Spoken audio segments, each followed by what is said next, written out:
ਸਤਿਨਾਮ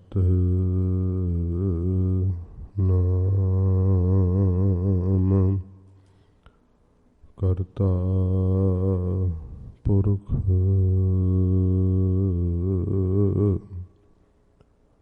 ਨਿਰਭਉ ਨਿਰਵੈਰ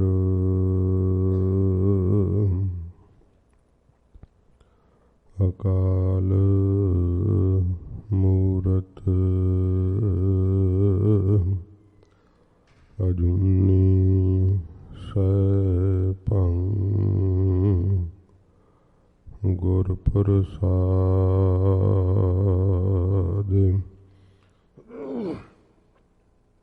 ਜਪ ਆਦਿ ਸਚ ਜੁਗਾਦਿ ਸਚ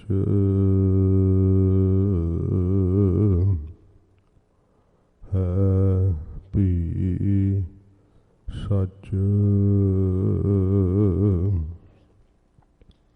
ਨਾਨਕ ਹੋਸੀ ਭੀ ਸਚ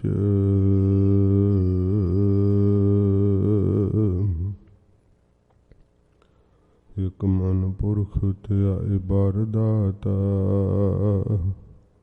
ਸੰਤ ਸਹਾਰ ਸਦਾ ਬਿਖਿਆਤਾ ਤਾਸ ਚਰਨ ਲੈ ਹਿਰਦੈ ਬਸਾਵੋ ਤਉ ਪਰਮ ਗੁਰੂ ਨਾਨਕ ਗੁਣ ਗਾਵੋ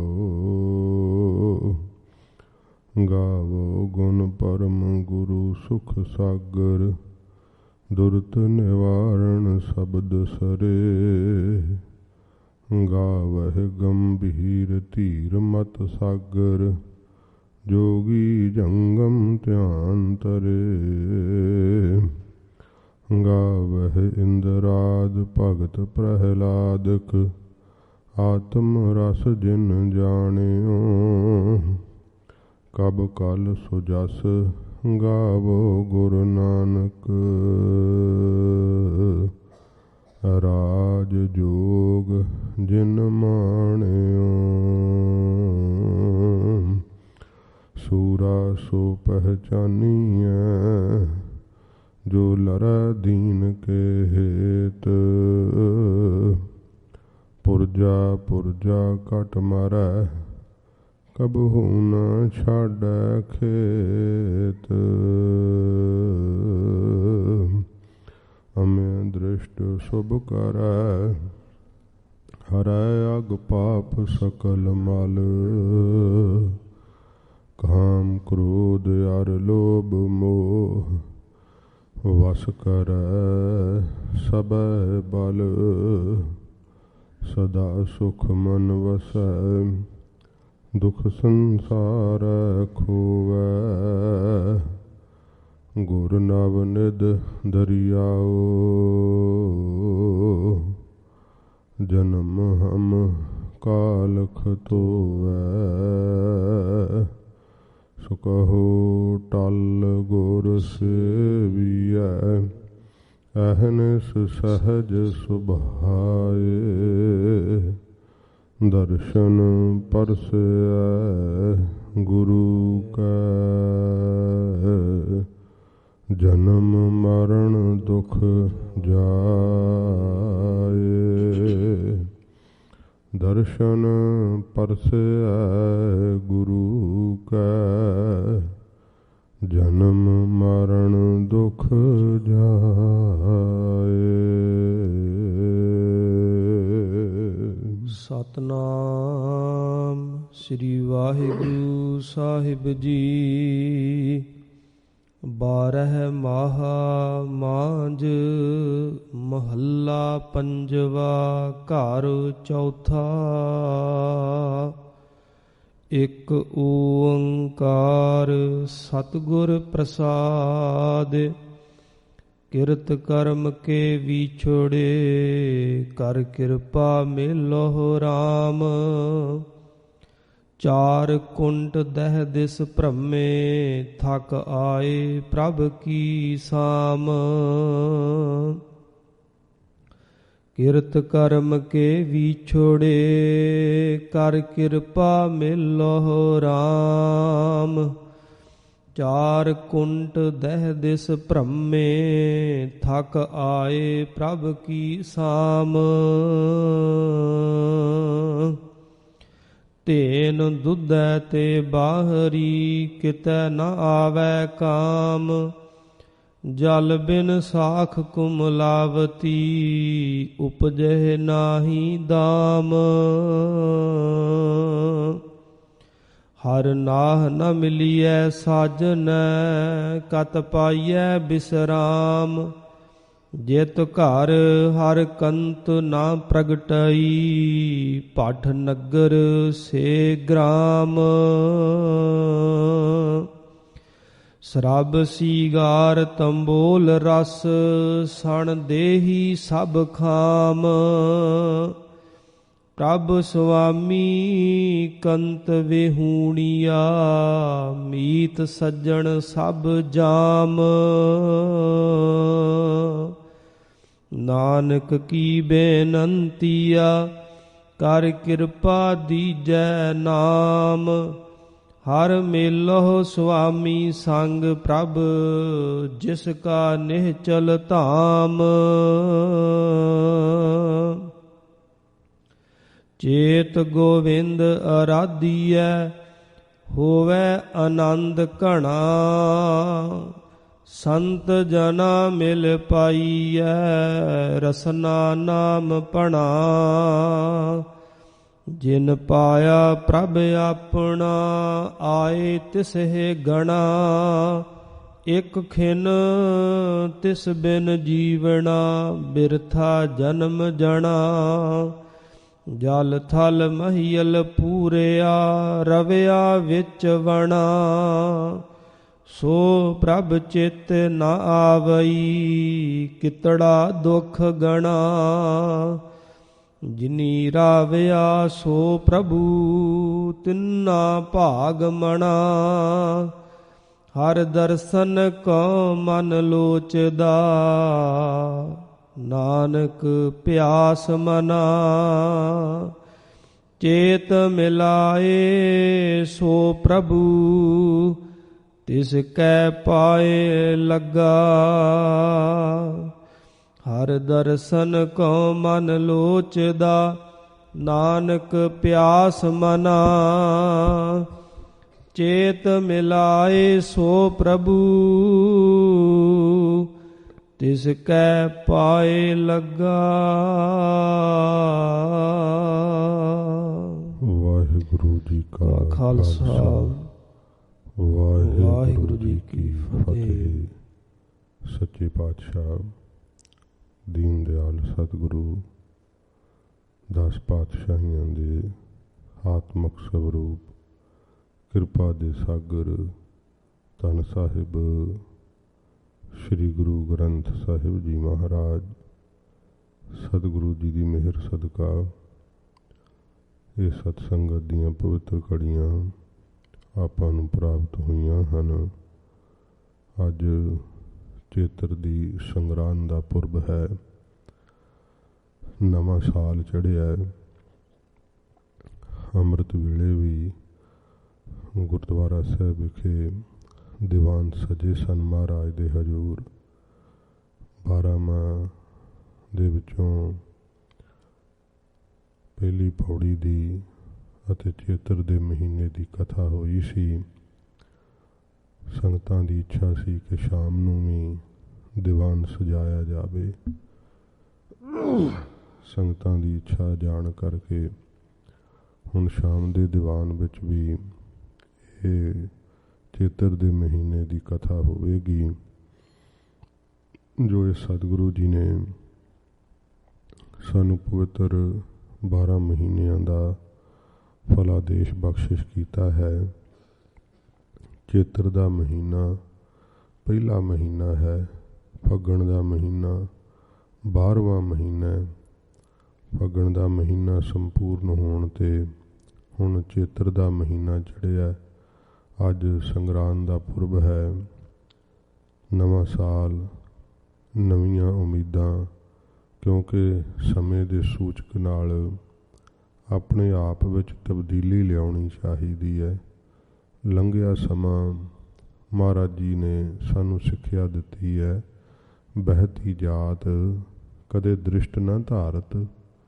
ਤੇਰੀ ਉਮਰ ਵਹਿੰਦੀ ਜਾਂਦੀ ਹੈ, ਤੇਰੀ ਕਦੇ ਇਸ ਪਾਸੇ ਵੱਲ ਦ੍ਰਿਸ਼ਟੀ ਨਹੀਂ ਪੈਂਦੀ, ਤੇਰਾ ਧਿਆਨ ਨਹੀਂ ਪੈਂਦਾ। ਮਿੱਥਿਆ ਮੋਹ ਬੰਧੈ ਨਿਤ ਪਾਰ 'ਚ। ਜਿਹੜਾ ਮਿੱਥਿਆ ਪਦਾਰਥ ਨੇ, ਸਰੀਰਾਂ ਦਾ ਮੋਹ ਹੈ, ਇਹਨਾਂ ਵੱਲ ਤੇਰਾ ਬੜਾ ਲਗਾਵ ਹੈ, ਪਰ ਤੂੰ ਆਪਣੀ ਉਮਰ ਦੇ ਗੁਜ਼ਰ ਜਾਣ ਵੱਲ ਵੇਖ ਨਹੀਂ ਰਿਹਾ। ਉਮਰ ਗੁਜ਼ਰਦੀ ਜਾਂਦੀ ਹੈ। ਤੋ ਸਤਿਗੁਰੂ ਜੀ ਕਹਿੰਦੇ ਹੈ ਕਿ ਆਪਣੇ ਜੀਵਨ ਦੇ ਅੰਦਰ ਤਬਦੀਲੀ ਲਿਆਉਣੀ ਚਾਹੀਦੀ ਹੈ, ਕਿਉਂਕਿ ਇਹ ਬਸੰਤ ਰੁੱਤ ਹੈ। ਹੋਲੇ ਮਹੱਲੇ 'ਤੇ ਜਿਵੇਂ ਫਿਰ ਬਸੰਤ ਦੀ ਸਮਾਪਤੀ ਹੁੰਦੀ ਹੈ, ਜਦੋਂ ਬਸੰਤ ਰੁੱਤ ਆਉਂਦੀ ਹੈ ਫਿਰ ਬਨਸਪਤੀ ਖਿੜ ਜਾਂਦੀ ਹੈ, ਫੁੱਲ ਨਵੇਂ ਖਿੜਦੇ ਹੈ। ਮਹਾਰਾਜ ਕਹਿੰਦੇ ਆ ਬਈ ਤੇਰੇ ਅੰਦਰ ਵੀ ਜਿਵੇਂ ਬਾਹਰ ਤਬਦੀਲੀ ਹੁੰਦੀ ਹੈ, ਨਾਸਤਕ ਪੁਣੇ ਦੀ ਜਿਹੜੀ ਤੈਨੂੰ ਤਪਸ਼ ਲੱਗ ਰਹੀ ਹੈ, ਵਿਕਾਰਾਂ ਦੇ ਜਿਹੜੇ ਪੱਖ ਲੱਗ ਰਹੇ ਤੇਰੇ ਅੰਦਰ, ਉਹ ਗੁਰੂ ਸਾਹਿਬ ਦੀ ਸ਼ਰਨ ਵਿੱਚ ਆਉਣ ਨਾਲ ਹਟ ਜਾਣਗੇ। ਅਤੇ ਸਤਿਗੁਰੂ ਜੀ ਦੀ ਕਿਰਪਾ ਨਾਲ ਜਦੋਂ ਪਿਆਰ ਦੀ ਬਸੰਤ ਰੁੱਤ ਲੱਗ ਗਈ, ਫਿਰ ਤੇਰੇ ਅੰਦਰ ਸ਼ੁਭ ਗੁਣਾ ਰੂਪੀ ਫੁੱਲ ਖਿੜ ਜਾਣਗੇ। ਜਿੱਥੇ ਵੈਰਾਗ ਰੂਪੀ ਖਿੜ ਜਾਣਗੇ, ਜਿੱਥੇ ਵੈਰਾਗ ਰੂਪੀ ਕੋਇਲ ਫਿਰ ਬੋਲ ਉੱਠੇਗੀ ਅਤੇ ਪ੍ਰੇਮ ਰੂਪੀ ਬਬੀਹਾ ਅੰਦਰ ਬੋਲ ਉੱਠੇਗਾ। ਅਤੇ ਇਸ ਪ੍ਰਕਾਰ ਫਿਰ ਤੈਨੂੰ ਗੁਰੂ ਸਾਹਿਬ ਦੇ ਨਾਮ ਅੰਮ੍ਰਿਤ ਦੀ ਸਵਾਂਤੀ ਬੂੰਦ ਜਦੋਂ ਪ੍ਰਾਪਤ ਹੋਵੇਗੀ ਅਤੇ ਤੇਰਾ ਚਿੱਤ ਜਿਹੜਾ ਉਹ ਟਿਕ ਜਾਵੇਗਾ, ਜ਼ਿੰਦਗੀ ਦਾ ਲਾਭ ਪਾ ਲਵੇਂਗਾ। ਸੱਚੇ ਪਾਤਸ਼ਾਹ ਮਹਾਰਾਜ ਜਿੱਥੇ ਸਾਨੂੰ ਚੇਤਰ ਦੇ ਮਹੀਨੇ ਵਿੱਚ ਸਿੱਖਿਆ ਦਿੰਦੇ ਹੈ, ਆਪਾਂ ਜਿੱਥੇ ਮਹੀਨੇ ਦਾ ਫਲਾਦੇਸ਼ ਸਰਵਣ ਕਰਾਂਗੇ। ਅੱਜ ਸ਼੍ਰੀ ਅਕਾਲ ਤਖਤ ਸਾਹਿਬ ਦੇ ਜਥੇਦਾਰ ਸਿੰਘ ਸਾਹਿਬ ਅਕਾਲੀ ਬਾਬਾ ਫੂਲਾ ਸਿੰਘ ਸਾਹਿਬ, ਉਹਨਾਂ ਦਾ ਅੱਜ ਸ਼ਹੀਦੀ ਦਿਹਾੜਾ ਹੈ। ਅਕਾਲੀ ਜੀ ਦਾ ਜੀਵਨ ਬਹੁਤ ਉੱਚਾ ਸੁੱਚਾ। ਆਪ ਜੀ ਦੀ 4 ਸਾਲ ਦੀ ਉਮਰ ਸੀ ਜਦੋਂ ਜਥੇਦਾਰ ਬਾਬਾ ਨੈਣਾ ਸਿੰਘ ਜੀ, ਉਹਨਾਂ ਦੀ ਦੇਖ ਰੇਖ ਵਿੱਚ ਆਪ ਜੀ ਦੀ ਪਰਵਰਿਸ਼ ਹੋਈ, ਕਿਉਂਕਿ ਆਪ ਜੀ ਦੇ ਸਤਿਕਾਰਯੋਗ ਪਿਤਾ ਬਾਬਾ ਈਸ਼ਰ ਸਿੰਘ ਜੀ, ਕਿਉਂਕਿ ਆਪ ਦੇ ਮਾਤਾ ਜੀ ਬਚਪਨ ਵਿੱਚ ਹੀ ਚੜ੍ਹਾਈ ਕਰ ਗਏ ਸੀ, ਅਤੇ ਜਦੋਂ ਆਪ ਜੀ ਦੇ ਸਤਿਕਾਰਯੋਗ ਪਿਤਾ ਜੀ ਬਹੁਤ ਭਾਰੀ ਫੱਟ ਲੱਗਣੇ ਕਰਕੇ ਧਰਮ ਯੁੱਧ ਦੇ ਅੰਦਰ ਸ਼ਹੀਦੀ ਪ੍ਰਾਪਤ ਕਰਨ ਲੱਗੇ, ਕਿਉਂਕਿ ਵੱਡੇ ਫੱਟ ਲੱਗੇ, ਨਗਰ ਵਿੱਚ ਆ ਕੇ ਇਲਾਜ ਕੀਤਾ ਪਰ ਉਹ ਫੱਟ ਖਰਾਬ ਹੋ ਗਏ, ਅਤੇ ਪਿੰਡ ਦੀ ਪੰਚਾਇਤ ਨੂੰ ਇਕੱਠਿਆਂ ਕਰਕੇ ਆਖਿਆ ਵੀ ਜਦੋਂ ਸਾਡੇ ਦੁਸਹਿਰੇ 'ਤੇ ਪੰਥ ਇਕੱਠਾ ਹੋਵੇ, ਜਥੇਦਾਰ ਸ਼੍ਰੀ ਅਕਾਲ ਤਖਤ ਸਾਹਿਬ ਆਉਣ, ਉਦੋਂ ਇਹ ਸਾਡਾ ਪੁੱਤਰ ਭਾਈ ਫੂਲਾ ਸਿੰਘ ਪੰਥ ਦੀ ਅਮਾਨਤ ਜਾਣ ਕੇ ਪੰਥ ਦੀ ਝੋਲੀ ਪਾ ਦੇਣਾ।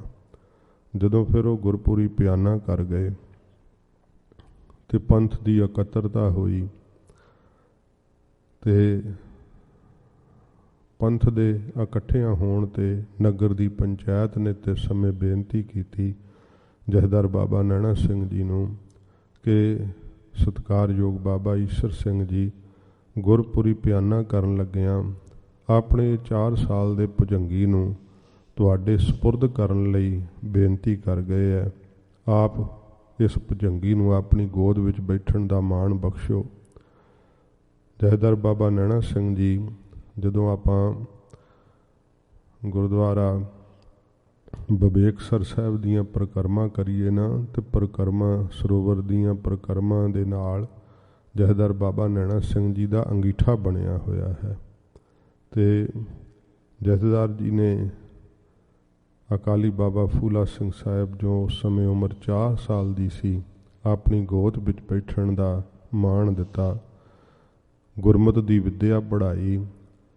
ਬਾਬਾ ਅਕਾਲੀ ਬਾਬਾ ਫੂਲਾ ਸਿੰਘ ਸਾਹਿਬ ਐਸੀਆਂ ਆਤਮਿਕ ਤਰੱਕੀ ਦੀਆਂ ਪੌੜੀਆਂ ਦਿਨ ਬਰ ਦਿਨ ਚੜ੍ਹਦੇ ਗਏ ਕਿ 7 ਸਾਲ ਦੀ ਉਮਰ ਵਿੱਚ ਆਪ ਜੀ ਸ਼੍ਰੀ ਗੁਰੂ ਗ੍ਰੰਥ ਸਾਹਿਬ ਜੀ ਦੀ ਪਵਿੱਤਰ ਬਾਣੀ ਦੇ ਸੁੱਧ ਪਾਠੀ ਬਣ ਗਏ।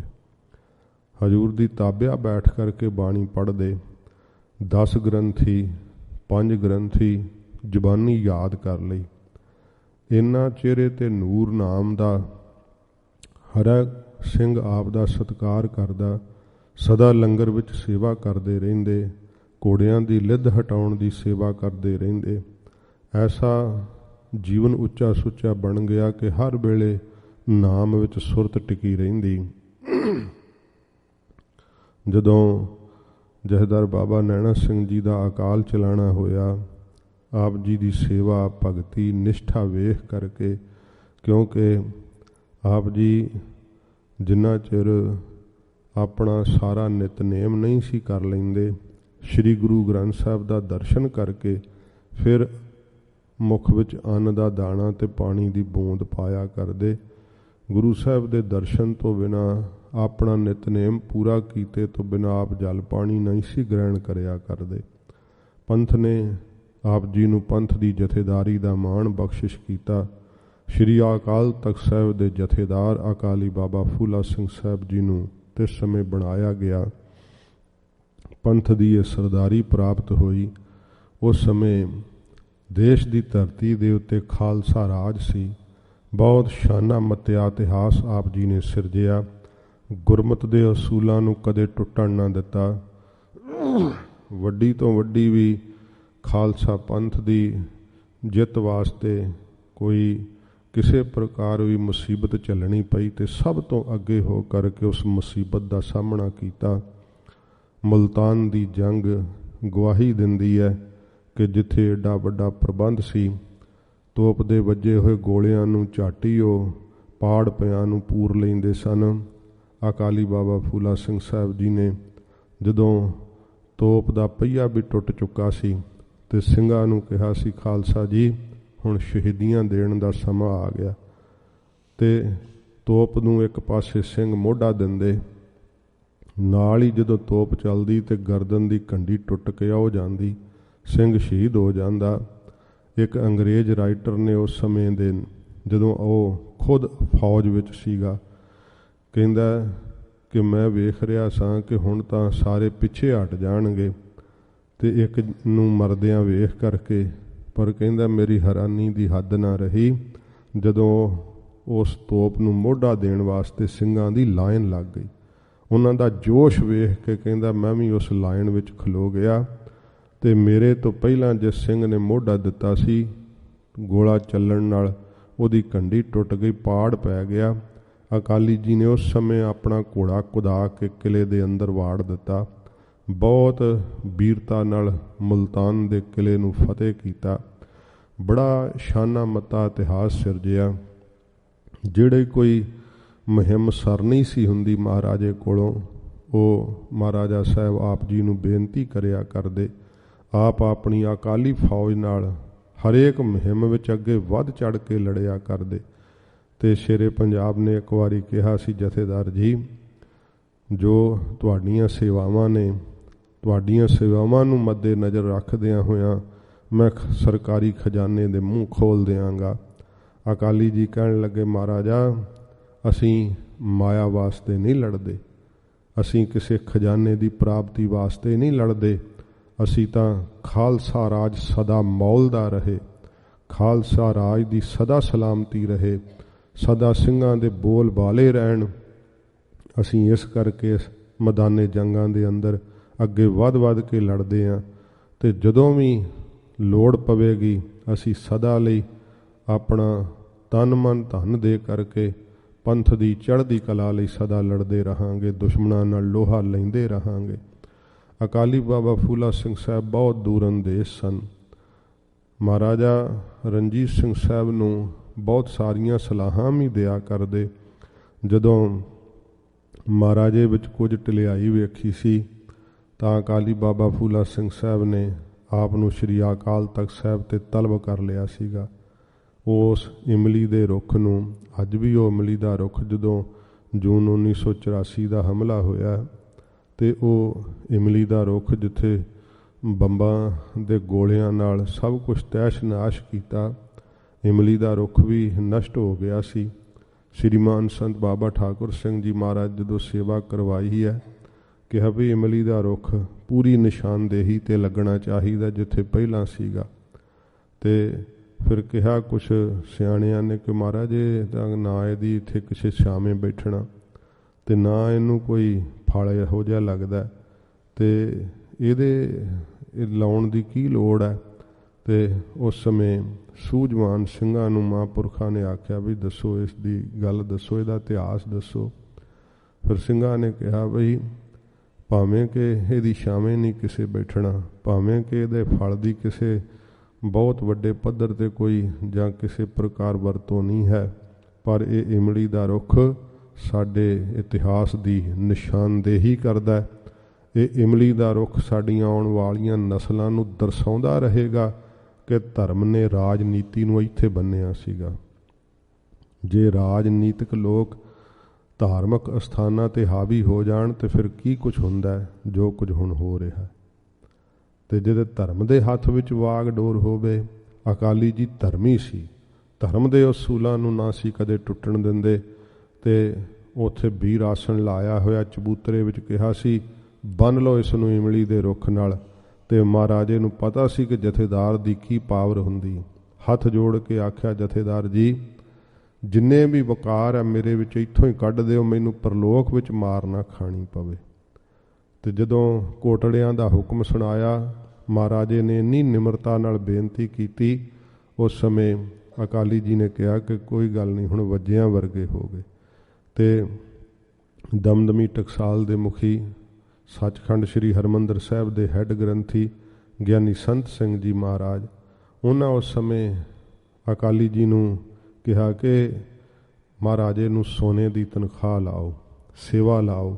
ਫਿਰ ਸੱਚਖੰਡ ਸ੍ਰੀ ਹਰਿਮੰਦਰ ਸਾਹਿਬ 'ਤੇ ਜੋ ਸੋਨੇ ਦੀ ਸੇਵਾ ਹੋਈ ਹੈ, ਉਹ ਸਾਰੀ ਸੇਵਾ ਸ਼ੇਰੇ ਪੰਜਾਬ ਮਹਾਰਾਜਾ ਰਣਜੀਤ ਸਿੰਘ ਸਾਹਿਬ ਨੇ ਕਰਵਾਈ। ਅਤੇ ਜਦੋਂ ਅੱਖਰ ਲਿਖੇ ਜਾਣ ਲੱਗੇ, ਮਹਾਰਾਜੇ ਨੇ ਕਿਹਾ ਮੈਨੂੰ ਸਤਿਗੁਰੂ ਜੀ ਦਾ ਪਰਮ ਸੇਵਕ ਕਰਕੇ ਲਿਖਣਾ।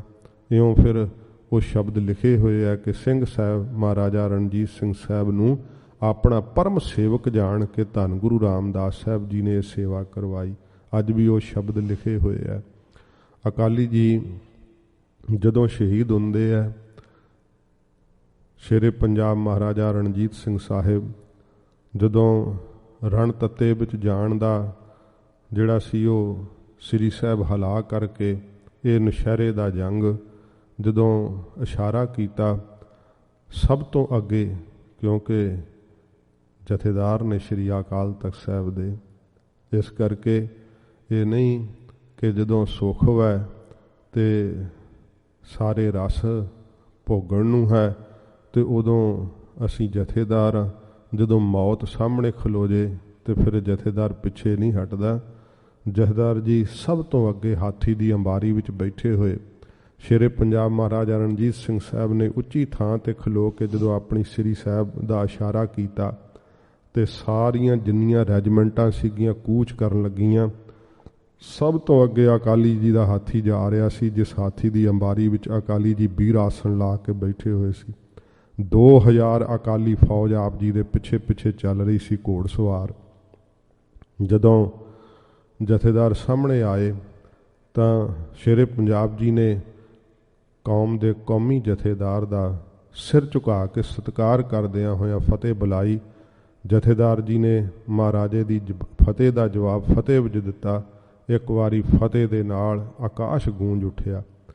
65,000 ਗਾਜੀ ਤੋਪਾਂ ਲਾ ਕਰਕੇ ਅੱਗੇ ਬੈਠੇ ਹੋਏ ਉਸ ਥਾਂ 'ਤੇ ਸਾਹਮਣੇ ਦਿਸ ਰਿਹਾ ਕਿ ਮੌਤ ਦਾ ਤਾਂਡਵ ਨਾਚ ਹੋਵੇਗਾ। ਅਕਾਲੀ ਜੀ ਹਾਥੀ ਦੀ ਅੰਬਾਰੀ ਵਿੱਚ ਬੈਠੇ ਹੋਏ ਆਪਣੀ ਅਕਾਲੀ ਫੌਜ ਦੀ ਅਗਵਾਈ ਕਰਦੇ ਹੋਏ ਰਣ ਤੱਤੇ ਵੱਲ ਕੂਚ ਕਰ ਗਏ। ਇੱਧਰੋਂ ਮਹਾਰਾਜੇ ਦੇ ਕੰਨ ਵਿੱਚ ਆ ਕੇ ਖਬਰ ਦਿੱਤੀ ਸੂਈਏ ਨੇ कि महाराजा साहब अपना तोपखाना अजे लेट है, समय सिर नहीं पहुँच सकेगा, तो सानू अजे फिलहाल ये लड़ाई रोक देनी चाहिदी है। शेरे पंजाब महाराजा रणजीत सिंह साहब उस समय अपने घोड़े ते सवार होए ते अकाली जी दे हाथी दे अगों दी आ करके महाराजे ने फिर फतेह बुला करके कहा, जथेदार जी मेरी ये बेनती है कि अकाली वीरां दी जिंदगी खतरे विच पै जावेगी, साडा तोपखाना अजे 2 दिन लेट है, तो किरपा करके असीं इस जंग नूं रोक दईए। तो क्योंकि पहलां इस जंग की चढ़ाई करने वास्ते 5 ਸਿੰਘਾਂ ने जिहदे विच शेरे पंजाब आप मौजूद सन, ते अकाली जी ने आप खलो के अरदास कीती सी।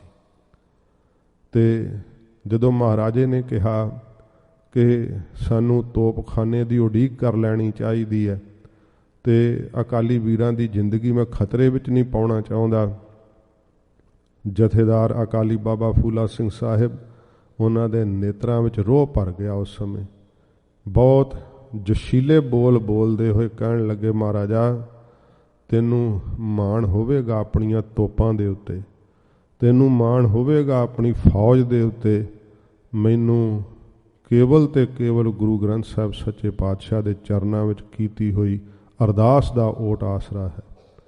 अरदास कीती हुई वो मैं कदे भी पिछे नहीं हटांगा। जे ये असूल हटा दिते जाण ते इन्हां असूलां दीयां जड़ां कट्टियां गईयां, फिर कौम दा मनोबल डिग जांदा है। जथेदार जी कहंदे मैं जिउंदा रहां ना रहां, पर कीती हुई अरदास दे उत्ते फुल चाड़ देंगा। तेरे सिੱਖੀ इरादे विच मैनू कचियाई लगी है, तेरी बिरती विच मैनू कचियाई लगी है।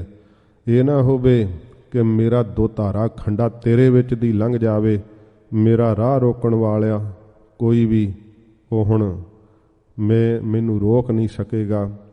अकाली जी का जोश वेख करके महाराजा पिछे हट गए, क्योंकि अकाली बाबा फूला सिंह साहिब धर्म विच प्रपक्क, नाम बाणी विच रचे हुए।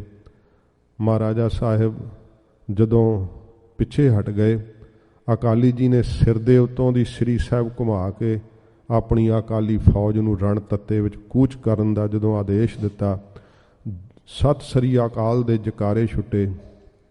जदों तोपां दी मार हेठ अकाली वीर पहुंचे तां एकदम तोपां चलियां, अकाली ਸਿੰਘਾਂ दे शरीर तूंबियां वांग उडे। शेरे पंजाब दे सामने जदों इउं ਸਿੰਘ शहीद होए ते मूँह विच उंगल पा के महाराजा साहब सोच रहे सी, हे गुरु गोबिंद सिंह सच्चे पातशाह, तेरे पुत्रां दे डुੱਲੇ होए खून दा सदका तेरी कौम दा डेरा मौत तो परे है। जथेदार जी बेखौफ मौत दी गली विच वड़ गए। गाजियां ने तोपां नूं अग विखा के ਸਿੰਘਾਂ नूं जी आया आखिया। बदल वांगू तोपां गरजियां, तूंबे तूंबे हो के अकाली ਸਿੰਘਾਂ दे शरीर उडे, पर पिछे नहीं हटे। सत सरी अकाल दे जकारे छड्डदे होए अगे वधदे गए। जदों इन्नी नेड़े पहुँच गए कि तोपां दे गोले ਸਿੰਘਾਂ दे सिरां दे उत्तों दी जा के धरती ते डिग्गण लगे। ਸਿੰਘਾਂ ने फिर श्री साहिबां खिच लईयां। उस समय दा आकाश विच चलदा होया सूरज ते उस नीले आसमान ने उस युद्ध नूं तकिया। अकालियां दा ਸਿੰਘਾਂ दा डुलदा होया खून वेख के महाराजे तो रिहा नहीं गया। फिर तोपखाना नहीं उड़ीकिया, छड़ दित्ती उड़ीक।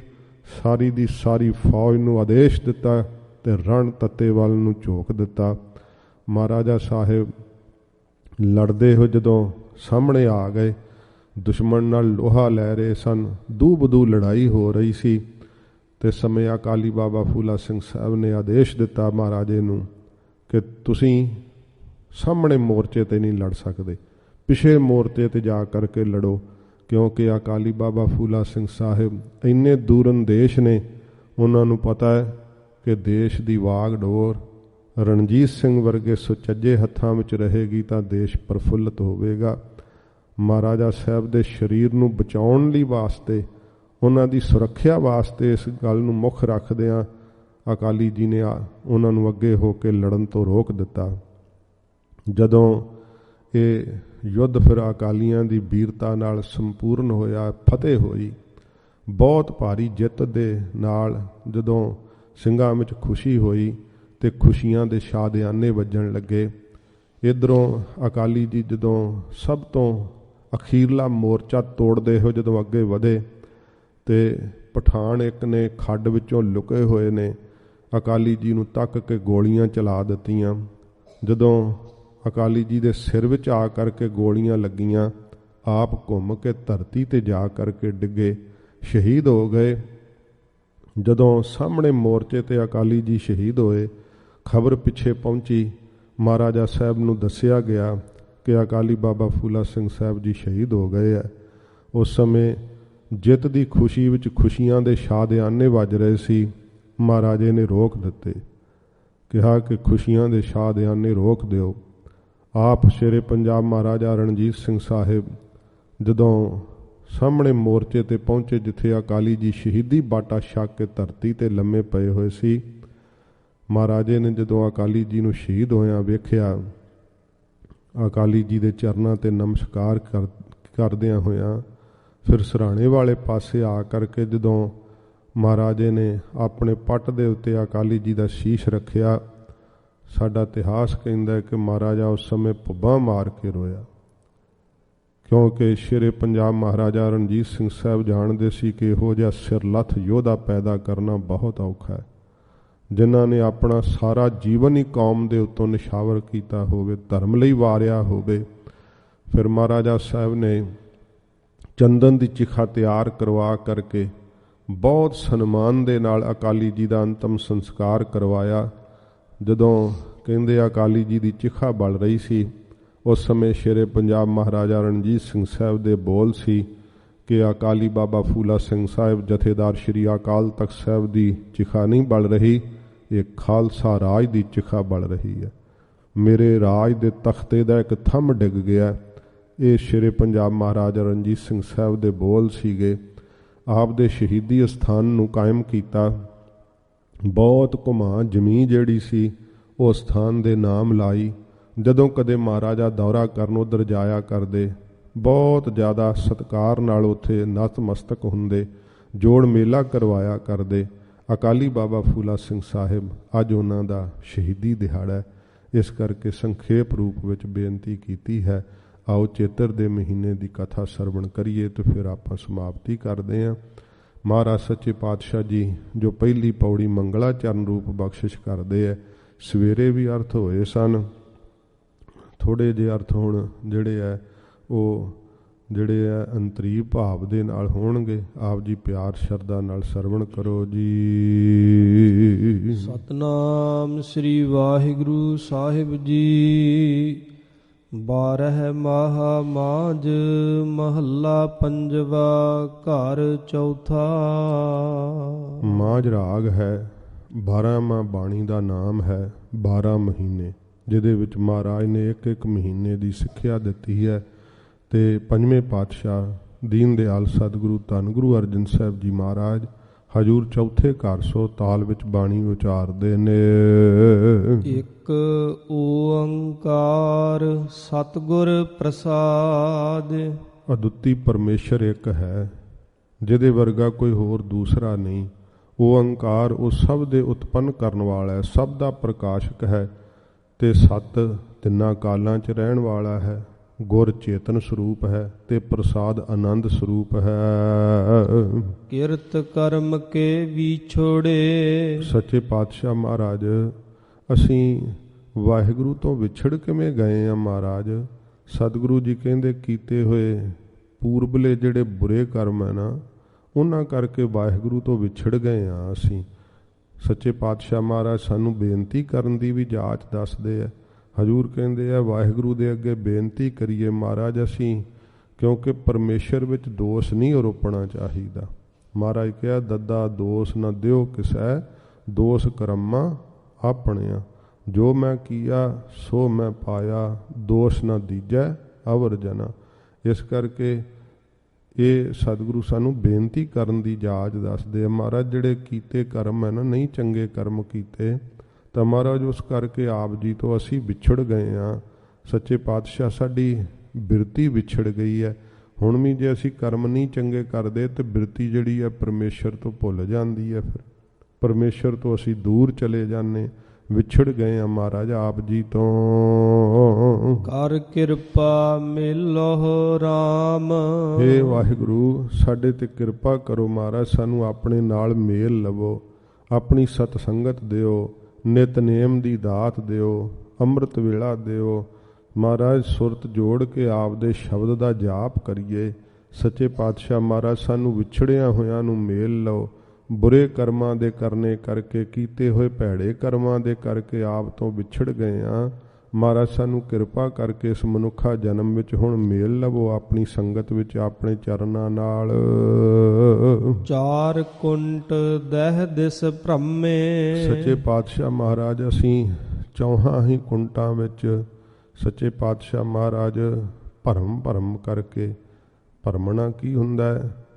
ਇਹ ਚਤੁਸ਼ਟਾ ਅੰਤਸ਼ਕਰਨ ਹੈ, ਜਿਹਦੇ ਵਿੱਚ ਸਾਡਾ ਮਨ ਭਰਮਿਆ ਹੋਇਆ ਹੈ। ਕਦੀ ਅਸੀਂ ਜਿਸ ਗੱਲ ਨੂੰ ਠੀਕ ਸਮਝਦੇ ਹੁੰਦੇ ਹਾਂ ਤੇ ਫਿਰ ਉਸੇ ਨੂੰ ਹੀ ਗਲਤ ਸਮਝਣ ਲੱਗ ਜਾਂਦੇ ਹਾਂ। ਇਹ ਭਰਮ ਹੁੰਦਾ ਹੈ। ਭਰਮ ਕਿਹੋ ਜਿਹਾ ਹੁੰਦਾ ਹੈ? ਜੋ ਹੋਵੇ ਉਹ ਅਸਲ ਵਿੱਚ ਦਿਸੇ ਨਾ।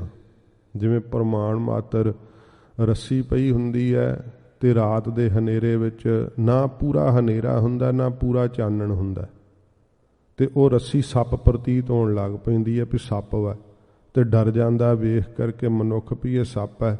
ਪਰ ਜਦੋਂ ਚਾਨਣ ਹੁੰਦਾ ਫਿਰ ਪਤਾ ਲੱਗਦਾ ਵੀ ਨਹੀਂ, ਇਹ ਤਾਂ ਸੱਪ ਨਹੀਂ, ਤਾਂ ਰੱਸਾ ਹੈ। ਇਸੇ ਤਰ੍ਹਾਂ ਸਾਡਾ ਮਨ ਜਿਹੜਾ ਨਾ ਭਰਮ ਵਿੱਚ ਜਦੋਂ ਹੋਵੇ, ਫਿਰ ਭਰਮ ਵਿੱਚ ਹੋਇਆਂ ਨੂੰ ਸੰਸਾਰ ਜਿਹੜਾ ਉਹ ਸੱਤ ਲੱਗ ਰਿਹਾ, ਨਾ ਪੂਰਾ ਗਿਆਨ ਹੈ ਤੇ ਨਾ ਹੀ ਪੂਰੇ ਪਾਪ ਦਾ ਹਨੇਰਾ, ਅੱਧ ਵਿਚਕਾਰ ਆ। ਇਸ ਕਰਕੇ ਸੰਸਾਰ ਸਾਨੂੰ ਸੱਤ ਭਾਸਦਾ ਹੈ। ਤੇ ਚੌਹਾਂ ਹੀ ਦਿਸ਼ਾਵਾਂ ਦੇ ਅੰਦਰ, ਭਾਵ ਚਤੁਸ਼ਟੇ ਅੰਤਸ਼ਕਰਨ ਦੇ ਅੰਦਰ ਸਾਡਾ ਮਨ ਜਿਹੜਾ ਉਹ ਭਰਮਿਆ ਰਹਿੰਦਾ ਹੈ। ਚਾਰ ਕੁੰਟ ਦਹਿ ਦਿਸ ਭ੍ਰਮੇ। ਤੇ ਫਿਰ 10 ਦਿਸ਼ਾਵਾਂ ਕਿਹੜੀਆਂ? 10 ਇੰਦਰੀਆਂ, 5 ਗਿਆਨ ਇੰਦਰੀਆਂ ਤੇ 5 ਕਰਮ ਇੰਦਰੀਆਂ। ਇਹਨਾਂ ਦੇ ਵਿੱਚ ਭਰਮਿਆ ਰਹਿੰਦਾ ਹੈ। ਕਦੇ ਨੇਤਰਾਂ ਦੇ ਵੇਖਣ ਵਿੱਚ ਲੱਗਾ ਰਹਿੰਦਾ ਹੈ, ਕਦੇ ਸੁੰਘਣ 'ਚ ਲੱਗਾ ਰਹਿੰਦਾ ਹੈ, ਕਦੇ ਸੁਣਨ 'ਚ ਲੱਗਾ ਰਹਿੰਦਾ ਹੈ, ਤੇ ਕਦੇ ਸਵਾਦ ਜੀ, ਜੀਭ ਦੇ ਸਵਾਦ 'ਚ ਹੀ ਫਸਿਆ ਰਹਿੰਦਾ ਹੈ। ਇਸ ਤਰ੍ਹਾਂ ਮਹਾਰਾਜ, ਕਿਉਂਕਿ ਜੂਨੀਆਂ ਹਨ ਨਾ ਸਾਰੀਆਂ, ਤੇ ਉਹਨਾਂ ਜੂਨੀਆਂ ਦੇ ਵਿੱਚ ਵੇਖ ਲਓ, ਅੱਖਾਂ ਦੇ ਵੇਖਣ ਦਾ ਰੋਗ ਪਤੰਗੇ ਵਿੱਚ ਮੰਨਿਆ ਗਿਆ, ਤੇ ਰਸਨਾ ਦੇ ਸਵਾਦ ਦਾ ਰੋਗ ਜਿਹੜਾ ਉਹ ਮੱਛੀ ਵਿੱਚ ਮੰਨਿਆ ਗਿਆ ਹੈ, ਤੇ ਸਪਰਸ਼ ਦਾ ਰੋਗ ਹਾਥੀ ਵਿੱਚ ਮੰਨਿਆ ਗਿਆ ਹੈ। ਇਸ ਤਰ੍ਹਾਂ ਜਿਹੜਾ ਸੁੰਘਣ ਦਾ ਰੋਗ ਆ ਭਵਰੇ ਵਿੱਚ ਮੰਨਿਆ ਗਿਆ ਹੈ। ਇਹ ਸਾਰੇ ਰੋਗ ਨੇ। ਤੇ ਮਹਾਰਾਜ ਅਸੀਂ ਜਿਹੜੀਆਂ 10 ਇੰਦਰੀਆਂ ਨਾ ਮਹਾਰਾਜ, ਇਹਨਾਂ ਵਿੱਚ ਹੀ ਭਟਕਦੇ ਰਹਿੰਦੇ ਹਾਂ, ਵੇਖਣ ਸੁੰਘਣ ਸੁਣਨ ਦੇ ਵਿੱਚ ਹੀ ਲੱਗੇ ਰਹਿੰਦੇ ਹਾਂ। ਥੱਕ ਆਏ ਪ੍ਰਭ ਕੀ ਸਾਮ। ਮਹਾਰਾਜ ਹੁਣ ਥੱਕ ਗਏ ਆ ਸੱਚੇ ਪਾਤਸ਼ਾਹ, ਤੇਰੀ ਸਤ ਸੰਗਤ ਰੂਪੀ ਸ਼ਾਮ ਸ਼ਰਨ ਵਿੱਚ ਆ ਗਏ। ਮਹਾਰਾਜ ਸਾਡੀ ਕਿਰਪਾ ਕਰਕੇ ਲਾਜ ਰੱਖ ਲਓ। ਤੇਨ ਦੁੱਧੈ ਤੇ ਬਾਹਰੀ। ਜਿਵੇਂ ਗਾਂ ਜਿਹੜੀ ਹੈ ਦੁੱਧ ਤੋਂ ਬਿਨਾਂ ਜੋ ਹੋਵੇ, ਕਿਤੇ ਨਾ ਆਵੇ ਕਾਮ। ਉਹ ਕਿਸੇ ਵੀ ਕੰਮ ਨਹੀਂ ਨਾ ਆਉਂਦੀ। ਇਵੇਂ ਸੱਚੇ ਪਾਤਸ਼ਾਹ ਮਹਾਰਾਜ ਕਹਿੰਦੇ ਆ ਕਿ ਜੇ ਨਾਮ ਰੂਪੀ, ਨਾਮ ਦਾ ਸੁਖ ਰੂਪੀ ਦੁੱਧ ਇਸ ਦੇਹ ਰੂਪੀ ਗਾਂ ਦੇ ਕੋਲੋਂ ਨਾ ਪ੍ਰਾਪਤ ਹੋਇਆ ਤੇ ਤੇਰੀ ਇਹ ਦੇਹ ਕਿਸੇ ਕੰਮ ਨਹੀਂ ਆਉਣੀ। ਤੇਰੀ ਕਾਰਨ ਦੇ ਸੂਖਸ਼ਮ ਦੇ ਜਿਹੜਾ ਇਹ ਤੇਰਾ ਸਰੀਰ ਦਾ ਮੇਲ ਬਣਿਆ ਨਾ, ਇਹ ਕਿਸੇ ਵੀ ਕੰਮ ਨਹੀਂ ਆਉਣਾ ਜੇ ਨਾਮ ਦਾ ਸੁੱਖ ਨਾ ਪ੍ਰਾਪਤ ਕਰ ਸਕਿਓ। ਜਲ ਬਿਨ ਸਾਖ ਕੁਮਲਾਵਤੀ। ਹਜ਼ੂਰ ਦੂਸਰਾ ਪ੍ਰਮਾਣ ਦਿੰਦੇ ਵੀ ਜਿਵੇਂ ਜਲ ਤੋਂ ਬਿਨਾਂ ਖੇਤੀ ਜਿਹੜੀ ਉਹ ਸੁੱਕ ਜਾਂਦੀ ਹੈ, ਕੁਮਲਾ ਜਾਂਦੀ ਹੈ। ਉਪਜੇ ਨਾਹੀ ਦਾਮ। ਉਥੋਂ ਫਿਰ ਦਾਮ ਦਮੜੇ ਕਿੱਥੋਂ ਪੈਦਾ ਹੋਣੇ ਆ? ਉਹਦਾ ਕੀ ਮੁੱਲ ਮਿਲਣਾ ਜਿਹੜੀ ਖੇਤੀ ਸੁੱਕ ਗਈ ਹੈ? ਮਹਾਰਾਜ ਕਹਿੰਦੇ ਵੀ ਜਿਹੜੀ ਸ਼ੁਭ ਗੁਣਾਂ ਦੀ ਖੇਤੀ ਹੈ ਨਾ, ਉਹ ਤੇਰੇ ਅੰਦਰ ਸੁੱਕ ਗਈ ਹੈ। ਤੂੰ ਸਤ ਸੰਗਤ ਦਾ ਜਲ ਨਹੀਂ ਪਾਇਆ, ਨਾਮ ਦਾ ਜਲ ਨਹੀਂ ਪਾਇਆ, ਜਿਸ ਕਰਕੇ ਕਿ ਤੇਰੇ ਅੰਦਰ ਸ਼ੁਭ ਗੁਣਾਂ ਦੀ ਖੇਤੀ ਸੁੱਕ ਗਈ ਹੈ। ਤੇ ਫਿਰ ਇਥੋਂ ਜਿਹੜਾ ਆਤਮਿਕ ਸੁੱਖ ਦਾ ਦਮੜਾ ਜਿਹੜਾ ਉਹ ਕਿੱਥੋਂ ਪ੍ਰਾਪਤ ਹੋਣਾ? ਆਤਮਿਕ ਸੁੱਖ ਨਹੀਂ ਮਿਲੇਗਾ, ਮੁਕਤੀ ਰੂਪੀ ਦਮੜੇ ਨਹੀਂ ਮਿਲਣਗੇ। ਹਰ ਨਾਹ ਨਾ ਮਿਲੀਐ ਸਾਜਨ। ਸਤਿਗੁਰੂ ਜੀ ਕਹਿੰਦੇ ਜਿਹੜਾ ਹਰੀ ਨਾਹ ਪਤੀ ਪਰਮੇਸ਼ਰ ਹੈ, ਹੇ ਸੱਜਣ ਗੁਰਸਿੱਖੋ, ਜੇ ਨਾ ਮਿਲਿਆ ਇਸ ਮਨੁੱਖਾ ਜਨਮ ਅੰਦਰ ਹਰੀ ਨਾਹ ਪਤੀ ਪਰਮੇਸ਼ਰ ਹੈ। हे ਸੱਜਣ ਗੁਰਸਿੱਖੋ, ਜੇ ਨਾ ਮਿਲਿਆ ਇਸ ਮਨੁੱਖਾ ਜਨਮ ਅੰਦਰ, ਕਤ ਪਾਈਐ ਬਿਸਰਾਮ। ਫਿਰ ਕਿੱਥੇ ਬਿਸਰਾਮ ਟਿਕਾ ਪਾਵੇਂਗਾ? ਜਿਸ ਜੂਨ ਵਿੱਚ ਜਾਵੇਂਗਾ ਉੱਥੋਂ ਹੀ ਕੱਢਿਆ ਜਾਵੇਂਗਾ, ਕਿਉਂਕਿ ਜਿਹੜੀ ਜੂਨ ਵਿੱਚ ਚਲਿਆ ਜਾਂਦਾ ਹੈ ਨਾ, ਉੱਥੇ ਮੋਹ ਪੈ ਜਾਂਦਾ ਉਹਦਾ। ਜਿਹ ਜਿਹ ਜੂਨੀ ਆਇਓ ਤਿਹ ਤਿਹ ਉਰਝਾਇਓ, ਉੱਥੇ ਉੱਥੇ ਹੀ ਉਲਝ ਜਾਂਦਾ।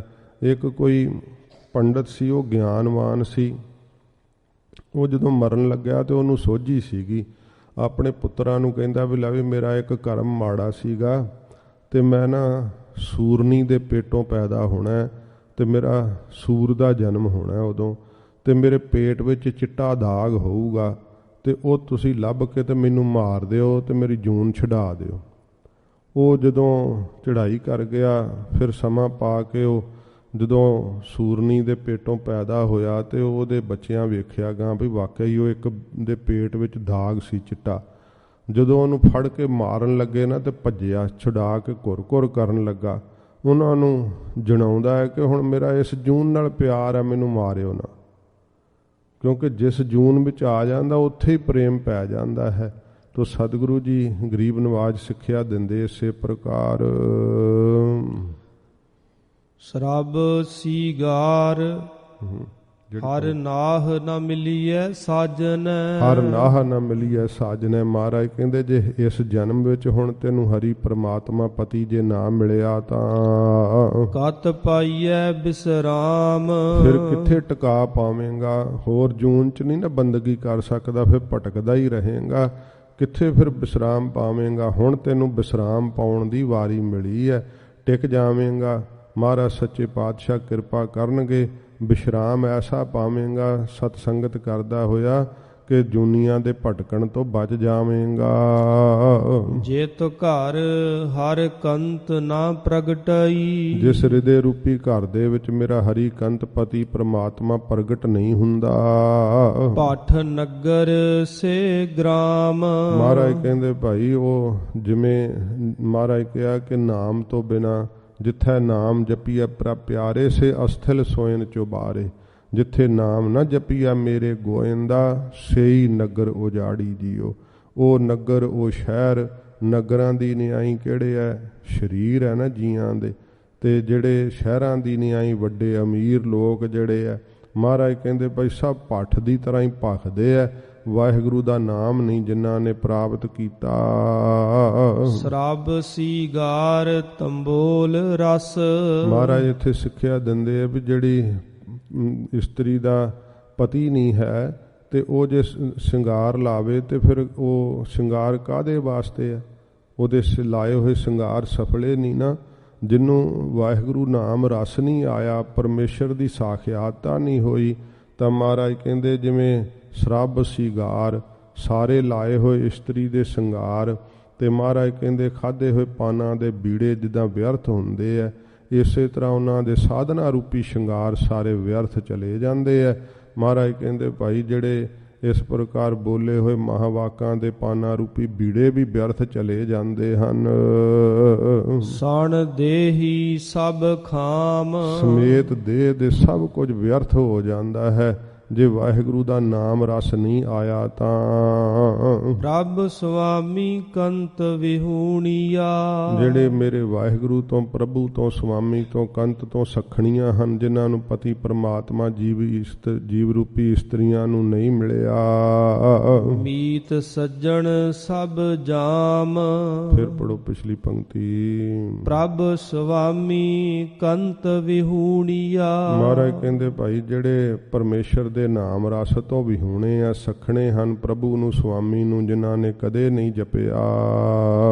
ਮੀਤ ਸੱਜਣ ਸਭ ਜਾਮ। ਉਹ ਜਿੰਨੇ ਵੀ ਮਿੱਤਰ ਸੱਜਣ ਸਭ ਜਮ ਰੂਪ ਹੀ ਆ। ਮਹਾਰਾਜ ਕਹਿੰਦੇ ਭਾਈ ਭੁਲਾ ਦਿੰਦੇ ਆ, ਉਹਨਾਂ ਦੀ ਕੁਸੰਗਤ ਤਿਆਗ ਦੇਣੀ ਚਾਹੀਦੀ ਹੈ। ਨਾਨਕ ਕੀ ਬੇਨੰਤੀਆ। ਹਜ਼ੂਰ ਕਹਿੰਦੇ ਸਾਡੀ ਬੇਨਤੀ ਹੈ ਮਹਾਰਾਜ ਆਪਦੇ ਚਰਨਾਂ ਵਿੱਚ। ਕਰ ਕਿਰਪਾ ਦੀਜੈ ਨਾਮ। ਕਿਰਪਾ ਕਰਕੇ ਮਹਾਰਾਜ ਸਾਨੂੰ ਆਪਣਾ ਨਾਮ ਬਖਸ਼ਿਸ਼ ਕਰ ਦਿਓ। ਹਰ ਮੇਲੋ ਸੁਆਮੀ ਸੰਗ ਪ੍ਰਭ। ਹੇ ਵਾਹਿਗੁਰੂ ਸੱਚੇ ਪਾਤਸ਼ਾਹ ਸਾਨੂੰ ਆਪਣੇ ਨਾਲ ਮੇਲ ਲਓ। ਸਤਿਗੁਰੂ ਜੀ ਦੇ ਅੱਗੇ ਅਰਦਾਸ ਕਰਨੀ ਹੈ, ਸਤਿਗੁਰੂ ਸਾਨੂੰ ਪ੍ਰਭੂ ਦੇ ਨਾਲ ਮੇਲ ਦਿਓ। ਜਿਸ ਕਾ ਨਿਹਚਲ ਧਾਮ, ਜਿਸ ਆਪ ਜੀ ਦਾ ਘਰ ਜਿਹੜਾ ਸਦਾ ਨਿਹਚਲ ਰਹਿਣ ਵਾਲਾ ਹੈ ਨਾ, ਸੱਚਖੰਡ, ਮਹਾਰਾਜ ਸਾਨੂੰ ਉੱਥੇ ਮੇਲ ਲਵੋ। ਚੇਤ ਗੋਵਿੰਦ ਅਰਾਧੀਐ। ਹੁਣ ਮਹਾਰਾਜ ਚੇਤਰ ਦੇ ਮਹੀਨੇ ਵਿੱਚ ਸਿੱਖਿਆ ਦਿੰਦੇ ਆ। ਪਹਿਲੀ ਪੌੜੀ ਮੰਗਲਾ ਚਰਨ ਰੂਪ ਹੈ। ਹੁਣ ਮਹਾਰਾਜ ਚੇਤਰ ਦੀ ਸਿੱਖਿਆ ਦਿੰਦੇ ਹੋਏ ਹਜੂਰ ਕਹਿੰਦੇ ਚੇਤ ਗੋਵਿੰਦ ਆਰਾਧੀ ਹੈ। ਇਹ ਚੇਤ ਦਾ ਮਹੀਨਾ ਕੀ ਹੈ? ਮਹਾਰਾਜ ਕਹਿੰਦੇ ਆ ਚੇਤਾ ਕਰ ਲੈ ਪਰਮੇਸ਼ਰ ਦਾ। ਹਜੂਰ ਨੇ ਕਿਹਾ ਨਾ, ਚੇਤਨਾ ਹੈ ਤੋ ਚੇਤ ਲੈ, ਨਿਸ ਦਿਨ ਮੈਂ ਪ੍ਰਾਨੀ, ਛਿਨ ਛਿਨ ਆਉਦ ਬਿਹਾਤ ਹੈ, ਫੂਟੈ ਘਟ ਜਿਉ ਪਾਨੀ। ਮਹਾਰਾਜ ਕਹਿੰਦੇ ਚੇਤਰ ਦਾ ਮਹੀਨਾ ਕਹਿੰਦਾ ਵੀ ਚੇਤਾ ਕਰ, ਪਰਮੇਸ਼ਰ ਦਾ ਚੇਤਾ ਕਰ, ਉਹਨੂੰ ਯਾਦ ਕਰਿਆ ਕਰ। ਤੇ ਕੀ ਕਰਿਆ ਕਰ? ਗੋਵਿੰਦ ਆਰਾਧੀ ਹੈ, ਜੋ ਪ੍ਰਥਵੀ ਦਾ ਪਾਲਕ ਹੈ, ਉਹਦੀ ਆਰਾਧਨਾ ਕਰ। ਹੋਵੇ ਆਨੰਦ ਘਣਾ। ਬਹੁਤਾ ਜ਼ਿਆਦਾ ਫਿਰ ਆਨੰਦ ਤੈਨੂੰ ਪ੍ਰਾਪਤ ਹੋਵੇਗਾ, ਜਿਹੜਾ ਖਾਣ ਨਾਲ ਨਹੀਂ ਆਇਆ, ਭੋਗਣ ਨਾਲ ਨਹੀਂ ਆਇਆ। ਐਸਾ ਆਨੰਦ ਜਪਣ ਨਾਲ ਆਵੇਗਾ, ਆਰਾਧਨਾ ਕਰਨ ਨਾਲ ਆਵੇਗਾ, ਜੇ ਵਾਹਿਗੁਰੂ ਦਾ ਆਰਾਧੀ ਹੋਵੇਗਾ। ਸੰਤ ਜਨਾ ਮਿਲ ਪਾਈਐ। ਸਤਿਗੁਰੂ ਜੀ ਕਹਿੰਦੇ ਸੰਤਾਂ ਦੀ ਸੰਗਤ ਕਰਨੇ ਕਰਕੇ ਭਾਈ ਦਾ ਹੈ ਉਹ ਆਨੰਦ। ਰਸਨਾ ਨਾਮ ਪਣਾ। ਸੰਗਤ ਕਰੀਏ ਤੇ ਰਸਨਾ ਤੋਂ ਨਾਮ ਨੂੰ ਪਣਾ ਉਚਾਰਨ ਕਰੀਏ। ਜਿਨ ਪਾਇਆ ਪ੍ਰਭ ਆਪਣਾ। ਜਿਨ੍ਹਾਂ ਨੇ ਪ੍ਰਭੂ ਨੂੰ ਆਪਣਾ ਜਾਣ ਕਰਕੇ ਪਾ ਲਿਆ, ਜਿਹੜੇ ਪਰਿਵਾਰ ਨੂੰ ਆਪਣਾ ਸਮਝਦੇ, ਮਾਇਆ ਆਪਣੀ ਸਮਝਦੇ ਆ, ਪਰ ਮਹਾਰਾਜ ਨੂੰ ਪਰਾਇਆ ਸਮਝਦੇ ਆ। ਸਭ ਕੇ ਕਿਛ ਆਪਣਾ ਇੱਕ ਰਾਮ ਪਰਾਇਆ, ਮਹਾਰਾਜ ਨੂੰ ਪਰਾਇਆ ਸਮਝ ਛੱਡਿਆ। ਤੇ ਮਹਾਰਾਜ ਕਹਿੰਦੇ ਜਿਨ੍ਹਾਂ ਨੇ ਆਪਣਾ ਜਾਣ ਕਰਕੇ ਪ੍ਰਭੂ ਨੂੰ ਭਾਈ ਪ੍ਰੇਮ ਕੀਤਾ, ਉਹਨਾਂ ਨੇ ਪਾਇਆ ਏ। ਆਏ ਤਿਸਹਿ ਗਣਾ। ਉਹਨਾਂ ਦਾ ਆਇਆ ਹੋਇਆ ਇੱਥੇ ਲੇਖੇ ਵਿੱਚ ਪੈਂਦਾ, ਗਿਣਤੀ ਵਿੱਚ ਪੈਂਦਾ। ਨਹੀਂ ਤੇ ਮਹਾਰਾਜ ਕਹਿੰਦੇ ਆ ਕਿ ਬਿਨ ਨਾਵੈ ਸਭ ਜਿਹੜਾ ਜੱਗ ਹੈ, ਬਿਨ ਨਾਵੈ ਜੱਗ ਕਮਲਾ ਫਿਰੈ, ਗੁਰਮੁਖ ਨਦਰੀ ਆਇਆ। ਗੁਰਮੁਖਾਂ ਨੂੰ ਪਤਾ ਲੱਗ ਜਾਂਦਾ ਵੀ ਸਭ ਸ਼ਦਾਈ ਬਣੇ ਫਿਰਦੇ ਆ ਨਾਮ ਤੋਂ ਬਿਨਾ। ਏਕ ਖਿਨ ਤਿਸ ਬਿਨ ਜੀਵਣਾ। ਉਹਨਾਂ ਦੀ ਪ੍ਰੀਤ ਐਸੀ ਹੁੰਦੀ ਹੈ ਕਿ ਇੱਕ ਖਿਨ ਮਾਤਰ ਵੀ ਵਾਹਿਗੁਰੂ ਤੋਂ ਬਿਨਾ ਜਿਹੜਾ ਜਿਉਣਾ ਹੈ। ਬਿਰਥਾ ਜਨਮ ਜਣਾ। ਸਮਝਦੇ ਕਿ ਜਨਮ ਵਿਅਰਥ ਹੀ ਚਲੇ ਗਿਆ। ਇਹ ਛਿਨਵੀਂ ਕਾਹਨੂੰ ਖਰਾਬ ਕੀਤਾ। ਸੰਤ ਗਿਆਨੀ ਗੁਰਬਚਨ ਸਿੰਘ ਜੀ ਖਾਲਸਾ ਪਿੰਡਰਾਂ ਵਾਲੇ ਮਹਾਂਪੁਰਖ ਗਿਆਨੀ ਪ੍ਰੀਤਮ ਸਿੰਘ ਜੀ ਲਖਾਰੀ ਉਹ ਬਚਨ ਦੱਸਿਆ ਕਰਦੇ, ਕਹਿੰਦੇ ਕਿ ਮੈਂ ਇੱਕ ਵਾਰੀ ਕੋਈ ਜ਼ਰੂਰੀ ਗੱਲ ਕਰਨੀ ਸੀ ਤੇ ਸਮਾਂ ਮੰਗ ਲਿਆ। ਤੇ ਜਦੋਂ ਉਹ ਗੱਲ ਕਰ ਲਈ ਤੇ ਬਾਅਦ ਵਿੱਚ ਕਹਿੰਦੇ ਲਖਾਰੀਆ ਤੂੰ ਸਾਡਾ ਸਮਾਂ ਖਰਾਬ ਕਰ ਦਿੱਤਾ। ਇੰਨਾ ਜ਼ਿਆਦਾ ਉਹ ਵਾਹਿਗੁਰੂ ਨਾਲ ਪਿਆਰ ਕਰਦੇ, ਹਰ ਵੇਲੇ ਬਾਣੀ ਸੁਣਦੇ ਰਹਿੰਦੇ, ਨਾਮ ਦਾ ਅਭਿਆਸ ਸਦਾ ਤੀਬਰਤਾ ਨਾਲ ਕਰਦੇ ਰਹਿੰਦੇ। ਮਹਾਰਾਜ ਸੱਚੇ ਪਾਤਸ਼ਾਹ ਇੰਨੀ ਪ੍ਰੀਤ ਲਾ ਦਿੰਦੇ, ਇੱਕ ਖਿਨ ਵੀ ਮਹਾਰਾਜ ਦਾ ਨਾਮ ਨਹੀਂ ਉਹਨਾਂ ਨੂੰ ਭੁੱਲਦਾ। ਜੇ ਭੁੱਲੇ ਤੇ ਸਮਝਦੇ ਆ ਕਿ ਬਿਰਥਾ ਜਨਮ ਹੀ ਵਿਅਰਥ ਚਲੇ ਗਿਆ ਹੈ। ਜਲ ਥਲ ਮਹੀਲ ਪੂਰਿਆ। ਸਤਿਗੁਰੂ ਗਰੀਬ ਨਵਾਜ ਉਹ ਪਰਮੇਸ਼ਰ ਕਿੱਥੇ ਰਹਿੰਦਾ ਹੈ? ਮਹਾਰਾਜ ਕਹਿੰਦੇ ਉਹ ਜਲ ਵਿੱਚ ਵੀ ਹੈ, ਥਲ ਵਿੱਚ ਵੀ ਹੈ, ਧਰਤੀ ਤੇ ਆਕਾਸ਼ ਵਿੱਚ ਵੀ ਪੂਰ ਰਿਹਾ ਹੈ। ਜਲ ਪ੍ਰੇਮੀਆਂ ਵਿੱਚ ਵੀ ਹੈ, ਥਲ ਜਿਹੜੇ ਖੁਸ਼ਕ ਲੋਕ ਹੈ, ਨਿਸ਼ਕਾਮ ਕਰਮੀ ਹਨ, ਨਿਸ਼ਕਾਮ ਕਰਮ ਨਹੀਂ ਕਰਦੇ। ਜਿਹੜੇ ਮਹੀ ਧਰਤੀ ਤੇ ਭਾਵ ਨਿਮਰਤਾ ਵਾਲੇ ਹੈ, ਅਲ ਉੱਚੀ ਬਿਰਤੀ ਵਾਲੇ ਹੈ, ਆਕਾਸ਼ ਵਾਂਗ ਉਹਨਾਂ ਦੀ ਬਿਰਤੀ ਉੱਚੀ ਚੜੀ ਹੋਈ ਸਭ ਦੇ ਅੰਦਰ ਪੂਰਿਆ ਹੈ। ਰਵਿਆ ਵਿੱਚ ਵਣਾ। ਸਭ ਜੰਗਲਾਂ ਵਿੱਚ, ਕੱਖਾਂ ਵਿੱਚ ਮਹਾਰਾਜ ਕਹਿੰਦੇ ਉਹ ਆਪ ਰਵਿਆ ਮਿਲਿਆ ਹੋਇਆ ਹੈ। ਵਣਾਂ ਦੀ ਨਿਆਈ ਇਹ ਸਰੀਰ ਨੇ, ਇਹਨਾਂ ਸਰੀਰਾਂ ਵਿੱਚ ਮਿਲਿਆ ਹੋਇਆ ਹੈ। ਸੋ ਪ੍ਰਭ ਚਿਤ ਨਾ ਆਵਈ। ਐਸਾ ਪ੍ਰਭੂ ਮਹਾਰਾਜ ਕਹਿੰਦੇ ਜੇ ਚੇਤੇ ਵਿੱਚ ਨਹੀਂ ਆਉਂਦਾ ਤਾਂ ਕਿਤੜਾ ਦੁੱਖ ਗਣਾ। ਕਿੰਨਾ ਕੁ ਦੁੱਖ ਲੱਗਦਾ। ਮਹਾਰਾਜ ਕਹਿੰਦੇ ਕੀ ਗਿਣੀਏ ਭਾਈ, ਉਹ ਦੁੱਖ ਗਿਣੇ ਨਹੀਂ ਜਾਂਦੇ। ਇਸ ਕਰਕੇ ਵਾਹਿਗੁਰੂ ਜੀ ਦਾ ਚੇਤਾ ਹੀ ਸੁੱਖ ਰੂਪ ਹੈ, ਮਹਾਰਾਜ ਦੀ ਯਾਦ ਹੀ ਸੁੱਖ ਰੂਪ ਹੈ।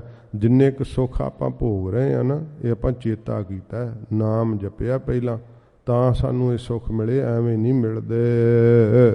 ਜਿਨੀ ਰਾਵਿਆ ਸੋ ਪ੍ਰਭੂ, ਜਿਨ੍ਹਾਂ ਨੇ ਉਸ ਮੇਰੇ ਪ੍ਰਭੂ ਦੇ ਨਾਮ ਦੇ ਸੁੱਖ ਨੂੰ ਰਾਵਿਆ, ਮਾਣਿਆ ਹੈ, ਉਚਾਰਿਆ, ਨਾਮ ਜਪਿਆ ਹੈ, ਤਿੰਨਾ ਭਾਗ ਮਣਾ। ਮਹਾਰਾਜ ਕਹਿੰਦੇ ਭਾਈ ਉਹਨਾਂ ਦੇ ਮਣਾ ਮੂੰਹ ਹੀ ਭਾਗ ਹੈ, ਵੱਡੇ ਭਾਗ ਹਨ ਮਸਤਕ ਦੇ ਉੱਤੇ। ਹਰ ਦਰਸ਼ਨ ਕੋ ਮਨ ਲੋਚਦਾ, ਇਹ ਹਰੀ ਤੇਰੇ ਦਰਸ਼ਨਾਂ ਨੂੰ ਸਾਡਾ ਮਨ ਲੋਚਦਾ, ਚਾਹੁੰਦਾ ਹੈ। ਨਾਨਕ ਪਿਆਸ ਮਨਾ। ਧੰਨ ਗੁਰੂ ਅਰਜਨ ਸਾਹਿਬ ਕਹਿੰਦੇ ਮਹਾਰਾਜ ਸਾਡੇ ਮਨ ਵਿੱਚ ਪਿਆਸ ਹੈ ਆਪ ਦੇ ਦਰਸ਼ਨਾਂ ਦੀ, ਆਪਣਾ ਦਰਸ਼ਨਾਂ ਰੂਪੀ ਜਲ ਬਖਸ਼ ਕੇ ਮਹਾਰਾਜ ਸਾਡੀ ਉਹ ਪਿਆਸ ਬੁਝਾਵੋ। ਚੇਤ ਮਿਲਾਏ ਸੋ ਪ੍ਰਭੂ, ਮਹਾਰਾਜ ਕਹਿੰਦੇ ਭਾਈ ਚੇਤਰ ਦੇ ਅੰਦਰ ਜਿਹੜਾ ਪ੍ਰਭੂ ਨਾਲ ਮੇਲ ਦੇਵੇ, ਤਿਸ ਕੈ ਪਾਏ ਲੱਗਾ। ਉਹਦੇ ਚਰਨਾਂ ਨਾਲ ਸਤਿਗੁਰੂ ਜੀ ਕਹਿੰਦੇ ਭਾਈ ਲੱਗ ਜਾਈਏ। ਮਹਾਰਾਜ ਸੱਚੇ ਪਾਤਸ਼ਾਹ ਜੀ ਕਹਿੰਦੇ ਆ ਵੀ ਜਿਹੜਾ ਚੇਤਰ ਦੇ ਮਹੀਨੇ ਵਿੱਚ ਪਰਮੇਸ਼ਰ ਦਾ ਚੇਤਾ ਕਰਾਉਂਦਾ, ਜਿਹਦੇ ਸੰਗਤ ਕਰਨ ਦੇ ਨਾਲ ਪਰਮੇਸ਼ਰ ਦਾ ਚੇਤਾ ਆਵੇ, ਤੇ ਉਹਦੇ ਚਰਨਾਂ ਨਾਲ ਲੱਗ ਜਾਈਏ।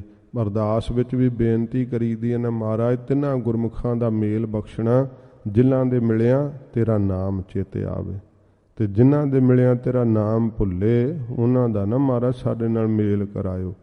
ਸੱਚੇ ਪਾਤਸ਼ਾਹ ਮਹਾਰਾਜ ਗਰੀਬ ਨਵਾਜ਼ ਸਾਨੂੰ ਬੇਨਤੀ ਕਰਨ ਦੀ ਜਾਚ ਦੱਸਦੇ ਆ। ਸਤਿਗੁਰੂ ਜੀ ਕਹਿੰਦੇ ਬਈ ਚੇਤਰ ਦੇ ਮਹੀਨੇ ਵਿੱਚ ਚੇਤਾ ਕਰੀਏ ਪਰਮੇਸ਼ਰ ਦਾ, ਤੇ ਜਿਹੜਾ ਵਾਹਿਗੁਰੂ ਨਾਲ ਮਿਲਣ ਵਾਸਤੇ ਮਦਦ ਕਰੇ, ਸਤਿਗੁਰੂ ਜੀ ਕਹਿੰਦੇ ਤਿਸ ਕੇ ਪਾਏ ਲੱਗਾ, ਉਹਨਾਂ ਦੇ ਚਰਨੀ ਲੱਗੀਏ। ਧੰਨ ਸ਼੍ਰੀ ਗੁਰੂ ਗ੍ਰੰਥ ਸਾਹਿਬ ਮਹਾਰਾਜ ਸਾਨੂੰ